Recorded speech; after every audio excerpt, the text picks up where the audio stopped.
Vous êtes à l'écoute de Radio Mieux-être, la première radio québécoise entièrement vouée à la santé et au mieux-être dans toutes ses dimensions.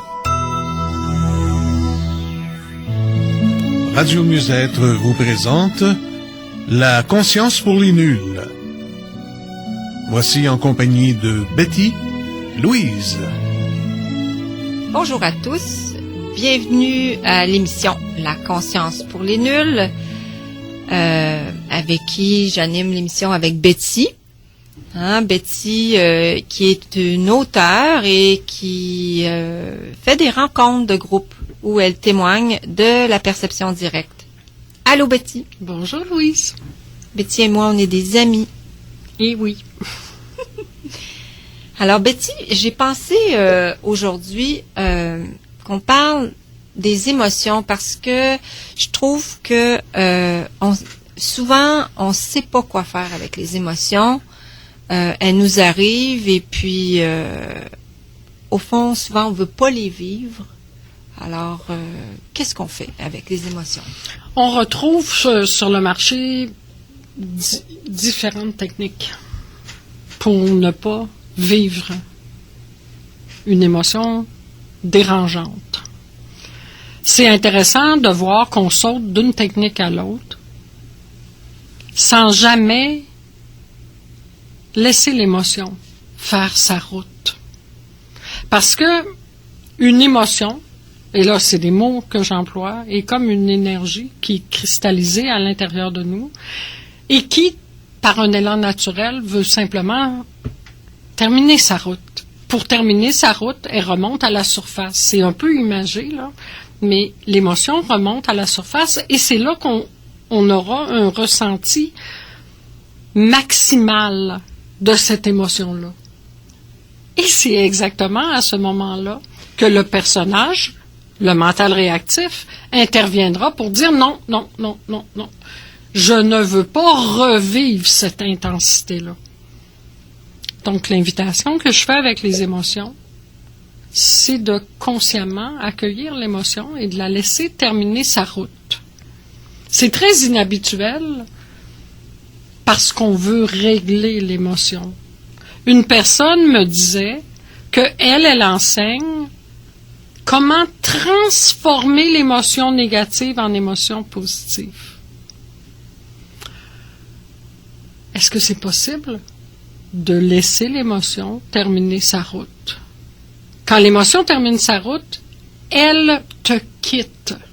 Donc, ce n'est pas le personnage qui la contrôle, ce n'est pas le personnage qui la met à la porte, ce n'est pas le personnage qui fait rien avec ça. L'émotion quitte, simplement parce qu'elle a terminé sa route. Donc, elle quitte parce qu'on la laisse se déployer. Oui, absolument. Et ça peut prendre plusieurs fois comme ça peut prendre juste une fois. Ça prendra le temps que ça prendra. Donc, c'est pas comme... C'est pas sous notre contrôle. Exactement. Donc, parce qu'on aurait l'impression parfois que on laisse l'émotion se déployer et que, finalement, c'est terminé. Là, je l'ai vécu à fond, je l'ai fait, je l'ai pleuré pendant 2 jours.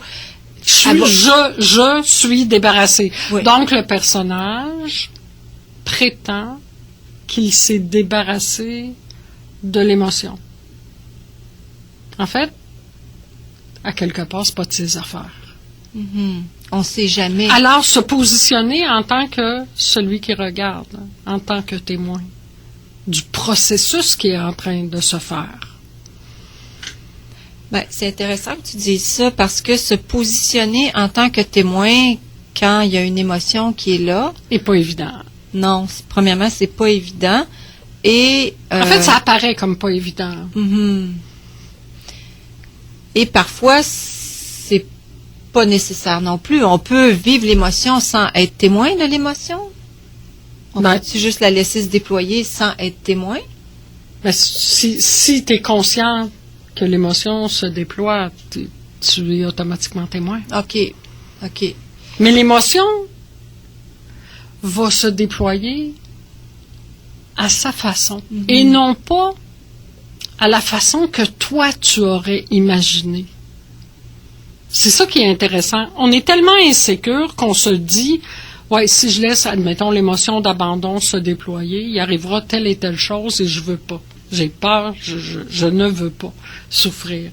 En fait, c'est ça qui est intéressant de voir, c'est que on s'imagine comment l'émotion pourrait se déployer.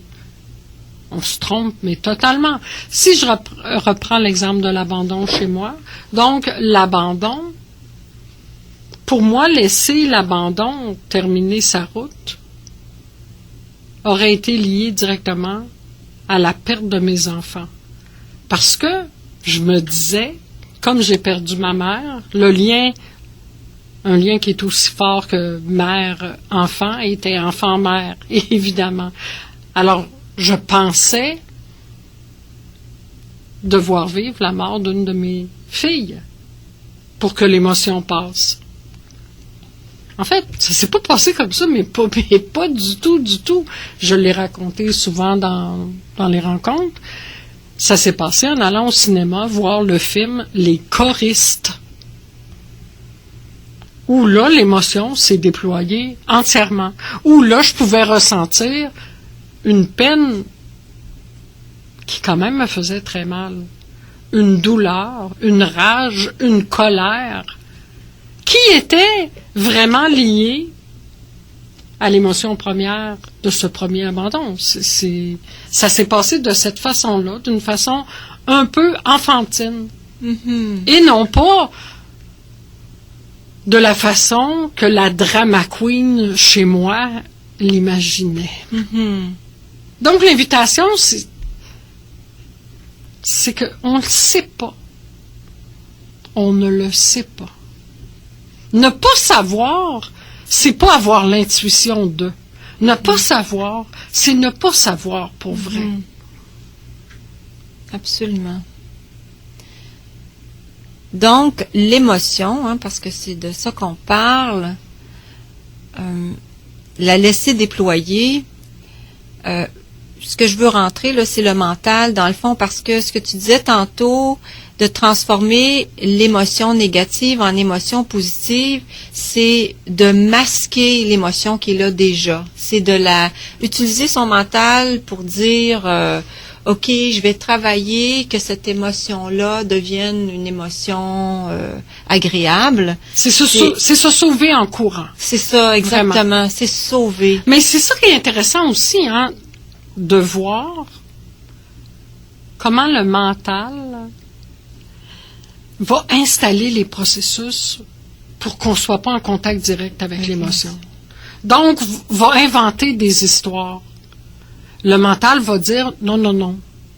Pense à un bord de mer qui est relaxant et tu ne seras pas en contact avec l'émotion. Effectivement, si tu portes ton attention là-dessus, pendant un court laps de temps, tu ne seras plus en contact direct avec l'émotion. Mais le truc, c'est que l'émotion, elle reste encore là. Mm-hmm.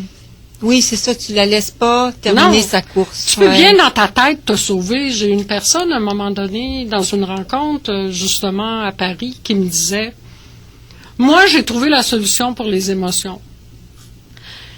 Quand il y a une émotion qui me dérange, parce qu'on parle la plupart du temps des émotions qui nous dérangent, c'est très rare dans les rencontres que quelqu'un va arriver et va me dire, moi j'ai un problème avec la joie, je suis toujours joyeuse. C'est jamais arrivé. C'est toujours, oui mais moi j'ai ceci, moi j'ai cela, moi j'ai... Évidemment. Donc la personne me disait qu'elle avait trouvé comme façon de se débarrasser de ses émotions, qu'elle s'était créé une image de elle et sa cousine un après-midi, quand ils étaient enfants, en bicyclette, où ils transportaient dans leur panier des marguerites blanches pour aller au lac. Le soleil était là, la joie était là, l'amour était là. Donc, à chaque fois qu'elle avait maintenant une émotion qui la dérangeait, comme par exemple chez elle, c'était le rejet, elle reprenait cette image de elle et sa cousine et elle la mettait en premier plan, qui semblait la débarrasser de l'émotion qui était derrière ça. Excepté qu'elle le refaisait tout le temps. Et elle me dit, je suis une personne très angoissée, je fais des crises d'angoisse. La nuit, je fais des cauchemars, je fais de l'insomnie, j'ai de la difficulté à gérer ça. C'est certain. parce que l'émotion était toujours là. Donc, le fait de prendre l'image joyeuse d'elle et sa cousine, ben, lui enlevait la possibilité de faire face. C'est intéressant de voir qu'on a la croyance qu'une émotion peut nous détruire. Et qui, au fond, avait Mais pas du tout. avait juste se déployer. Pas du tout. Mais on a la croyance qu'une émotion peut nous tuer. Et si c'était qu'une croyance, parmi tant d'autres. Croyance ou impression, on pourrait dire aussi. Très intéressant. On va aller à la pause. Je vous rappelle que vous êtes à l'émission La conscience pour les nuls sur les ondes de Radio Mieux-être. Et on vous revient dans quelques instants avec Betty. Ici Georges Brossard. Lorsque vous faites le ménage, pensez environnement. Utilisez des produits biodégradables exempts de produits toxiques. Prenez de l'eau gazéifiée pour nettoyer les taches du tapis. Utilisez du vinaigre et du bicarbonate de soude pour récurer la baignoire. Employez des chiffons provenant de vieux vêtements déchirés, donc lavables et réutilisables. Vous protégerez l'environnement et la santé de votre famille parce que chaque petit geste est important. Un message de la Fondation québécoise en environnement. Voici les prévisions de la météo. Ce sera une alternance de soleil et de nuages aujourd'hui avec des vents du sud-ouest. Un maximum prévu de 22 degrés. L'indice UV est à 6. Pour ce soir et cette nuit, ce sera un ciel dégagé. Le minimum sera de 16 la nuit prochaine. Demain vendredi, du soleil. Possibilité d'averse et même risque d'un orage avec un maximum de 26 degrés demain. Pour samedi, du soleil, maximum 26. Et pour dimanche, du soleil encore, maximum 31. Passez d'agréables moments à l'antenne du 1570 Radio Mieux-être. Je vous rappelle que vous êtes à l'émission La conscience pour les nuls. Et c'est une émission qui réfléchit à voix haute sur la conscience dans tous ses états. On continue avec Betty. Betty, on parlait des émotions. J'ai une petite question. Je me demandais pendant la pause, à quoi sert l'émotion? Dans le fond, tu nous parles de tout ça, mais je me dis... l'émotion, c'est une expression de la vie, tout simplement. Ce qui est intéressant de te demander, c'est à quoi ça sert de la garder à l'intérieur de toi pour te bâtir un rêve d'individualité? Est-ce que l'émotion, dans le fond, si tu dis ça... Une expression instantanée. Mais l'émotion, donc, c'est elle qui... On peut pas dire qui a construit le rêve d'individualité, mais c'est elle qui est... Je pense que tu avais déjà dit ça, le liant. En fait, c'est pas l'émotion, Louise. Ouais. C'est le fait de résister à l'émotion et de la garder à l'intérieur de toi, de penser que c'est ton émotion et de te monter un rêve d'individualité avec ce truc. Mm-hmm. Parce que c'est pas problématique, l'émotion. D'ailleurs, quand je parle d'émotion dans l'instant, je parle de sentiment dans l'instant. Un sentiment dans l'instant, c'est comme une émotion qui termine sa route. Mm-hmm. Du début à la fin. Dans le fond, qu'on laisse se déployer. En fait, qui suit son chemin naturel, qui est que la vie est en mouvement, l'émotion est en mouvement aussi. Mm-hmm. Tu sais, si une émotion de colère arrive chez toi, peut-être tu seras porté à prendre ça personnel. À me culpabiliser. À te culpabiliser ou à accuser l'autre ou à fuir ou à prétendre que l'émotion te rend malade ou c'est n'importe quoi. Mm-hmm. Donc, est-ce que ça pourrait pas être vu comme totalement quelque chose de naturel chez l'être humain? Oui. Mais même les animaux ont de la colère, d'une certaine façon. Donc, une captation sensorielle et la colère il y a l'émotion qui peut être là. OK. La colère est là, elle est vécue et elle termine sa route.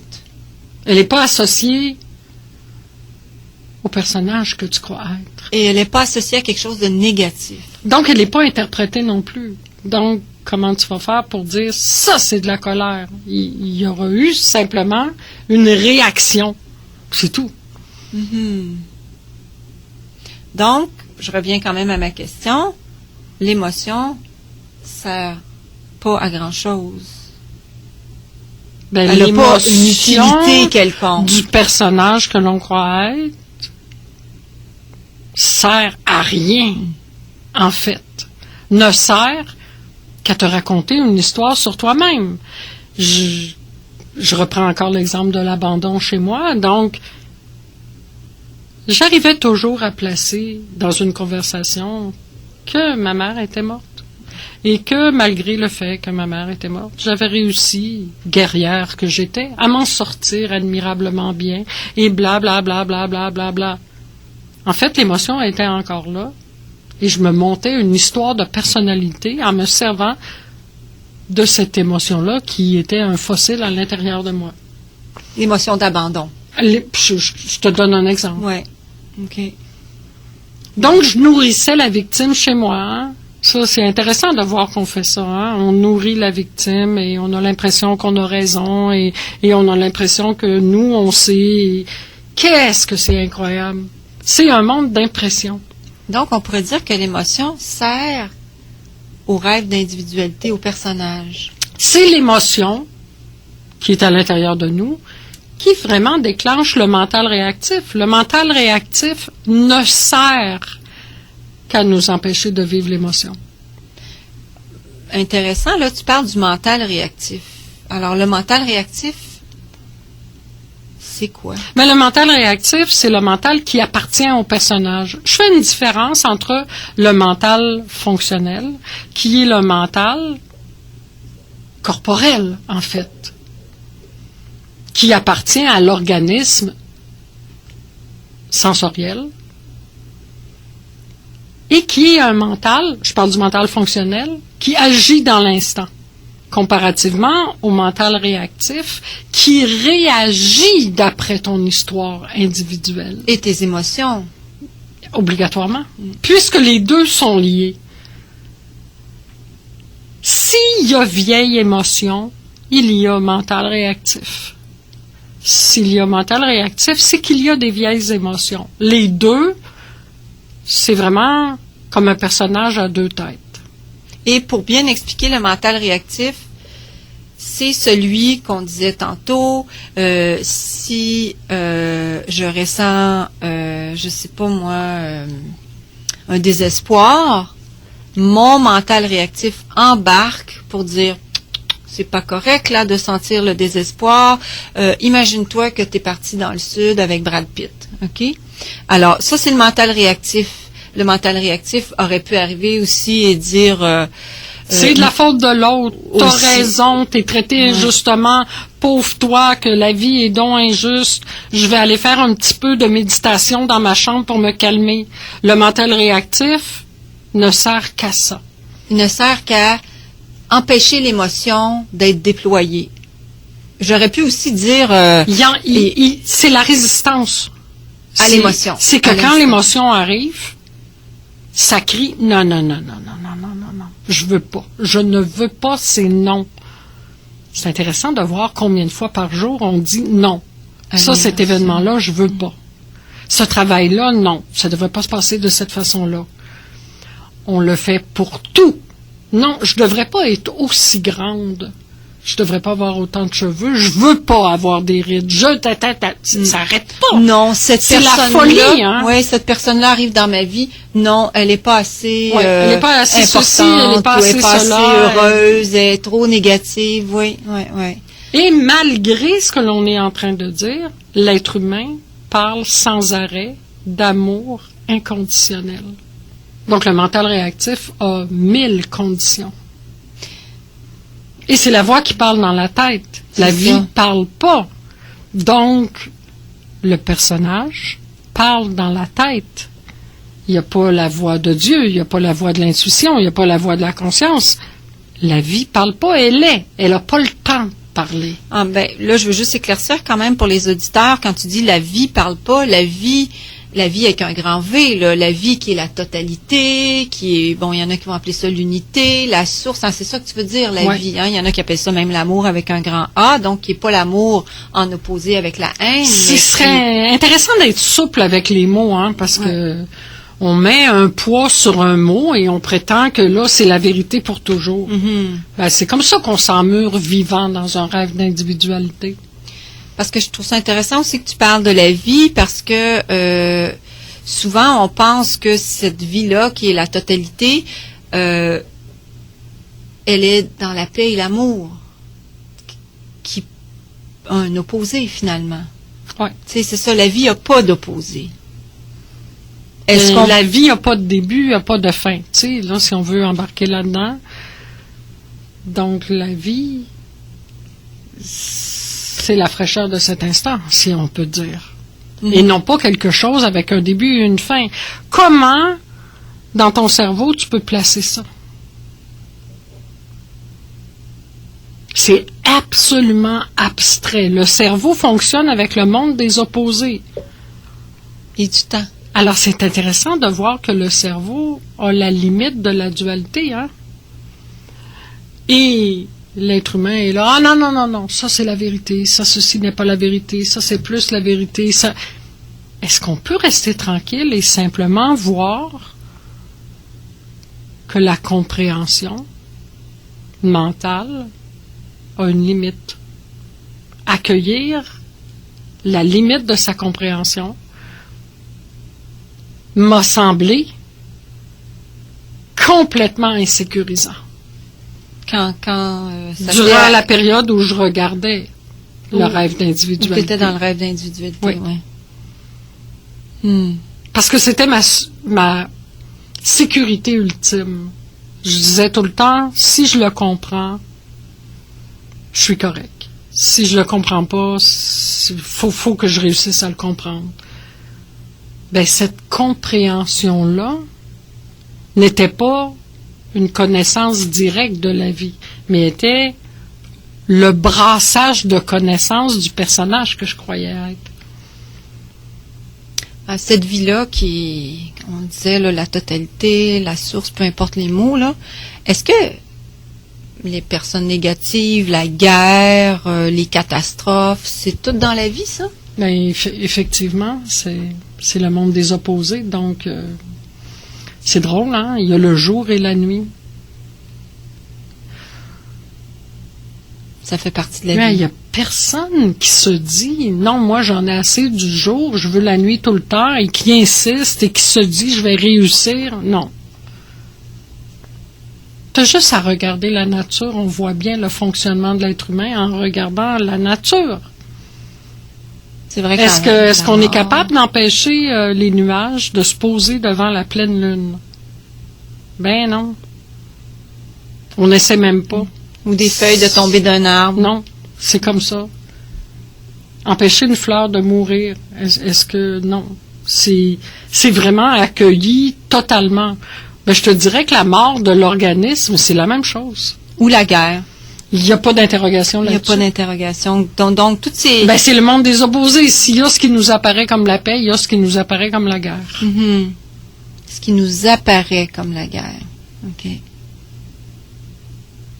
Donc, tout ça fait partie de la totalité de la vie avec un grand V. Les chercheurs qui cherchent ce qu'on appelle l'éveil ou qui cherchent la libération ou le nirvana, est-ce que tout est accueilli là-dedans?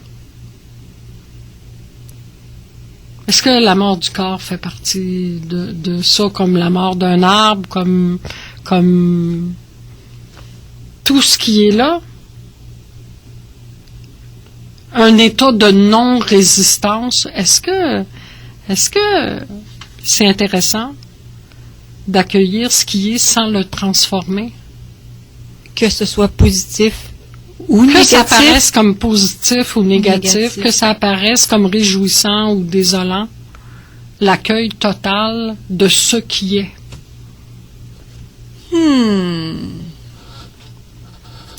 Eh bien, merci Betty. Merci à toi, Louise. C'est déjà la fin de l'émission. Alors, si vous désirez rencontrer Betty, elle va offrir une rencontre gratuite à Montréal le mercredi 26 août prochain, dès 19h30. Elle offre aussi une retraite de 6 jours dans les Laurentides. Donc, vous pouvez passer 6 jours avec Betty, 6 jours qui vont être très intenses à la fin septembre. Et vous allez trouver tous les détails sur ces 2 rencontres-là au www.lagrandejoie.com. Donc, on vous revient jeudi prochain de 11h à 11h30. Merci encore, Betty. Merci. À bientôt.